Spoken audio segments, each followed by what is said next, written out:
सरांचे मला अभिनंदन करायचं आहे की त्यांनी इतका सुंदर चित्रपट बनवलाय हां. की मराठी इंडस्ट्रीमध्ये आतापर्यंत असा इतका भव्य दिव्य चित्रपट कधी बघितला नव्हता. बरोबर. त्याचा एक्सपिरियन्स करताना खूप मजा आली. हं.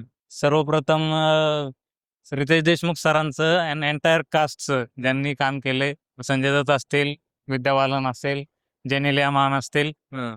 त्यांचंही खूप भारी काम आहे. बरोबर. म्हणजे खरंच प्राऊड फील वाटतं की एवढा मोठा सिनेमा आपण मराठीमध्ये कधी खरं तर एन्जॉय करतोय आणि असेच पिक्चर्स रितेश देशमुख सर बनवत राहावं अशी इच्छा आहे. चित्रपट प्रदर्शित होण्यापूर्वी एक शिवाजी महाराजांची भूमिका रितेश देशमुख करताय. याबद्दल लोकांमध्ये एक थोडा संभ्रम होता. हो. चित्रपट पाहिल्यानंतर काय भावना आहे बरोबर. चित्रपट पाहिल्यानंतर ना मी जे संभ्रम निर्माण करत होते ना, हां. त्यांना स्पेशली सांगेल की तुम्ही एकदा चित्रपट येऊन पहा. हां. त्यानंतर तुमचा जो संभ्रम होता हां. तो मिटवून जाईल.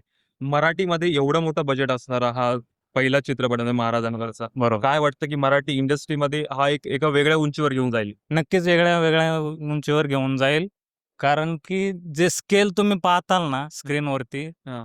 ते स्केल पाहून तुम्हाला असं वाटेल की आपण मराठी चित्रपट नाही, कुठला तरी वेगळा मोठा चित्रपट पाहतोय. जसे की साऊथमध्ये होतात, हिंदीमध्ये होतात, अदर लँग्वेजमध्ये होतात. हं. तो पिक्चर पाहिल्यानंतर जसा तुम्हाला फील येतो, तसा तुम्हाला हा फील येईल. तुम्हाला कधीही वाटणार नाही की हा आपण मराठी चित्रपट पाहायला आलोय का? कारण याच्या अगोदरचे जे चित्रपट होते, ते असं वाटायचं की थोडेसे नाही का ओके वाटतायत. पण ज्यावेळेस आपण हा पिक्चर पाहाल, त्यावेळेस आपल्याला कळेल की मराठी चित्रपटसृष्टी पण किती मोठा पिक्चर बनवू शकते. फक्त प्रेक्षकांनी तेवढा सपोर्ट केला पाहिजे आणि जे निर्मिती करतायत त्यांनी पण प्रेक्षकांचा विचार केला पाहिजे की प्रेक्षक इतके आपले पैसे खर्च करून जर पिक्चर पाहायला येतोय, तर त्यांचंही समाधान झालं पाहिजे.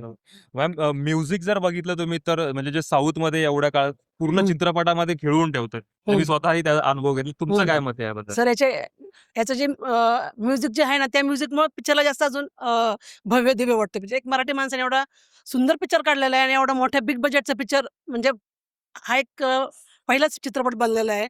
बघून म्हणजे असं चालू कधी होतो आणि असं वाटतं हा संपूच नाही पिक्चर. बरोबर. आणि याची जी लांबी जी आहे ना, असं वाटत पण नाही बघताना की म्हणजे एवढी याची हे असेल संपूर्ण आहे असं वाटतं. संपूर्ण आहे असं वाटतं. हो. आणि याच्या पुढचा त्यांनी सिक्वेल करावा. ओके.